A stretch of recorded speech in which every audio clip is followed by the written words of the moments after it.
திருப்பாவை பாசுரம் 1. மார்கழி மாதம் ஏன் இவ்வளவு சிறப்பு தெரியுமா? திருப்பாவை ஏன் இந்த பாசுரத்துடன் தொடங்குகிறது? மார்கழி மாதத்தின் புனித காலையில் ஆண்டாள் நம்மை அனைவரையும் அழைக்கிறார். வாங்க, மனதை சுத்தமாக்கி இறைவனை நினைத்து ஒன்றாக பயணம் தொடங்கலாம் என்று சொல்கிறார். இங்கே ஆண்டாள் சொல்லும் நீராடுதல் வெறும் குளியல் அல்ல.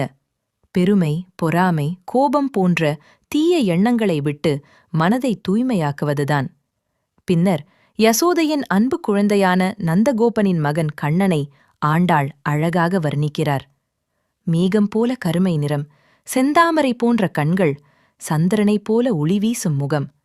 உண்மையான பக்தியுடன் ஒற்றுமையுடன் இறைவனை வேண்டினால் நாராயணன் நமக்கு நல்ல அருளை நிச்சயமாக வழங்குவான். திருப்பாவை நமக்கு சொல்லும் பாடம் இதுதான். நாளை பக்தியுடன் தொடங்கு.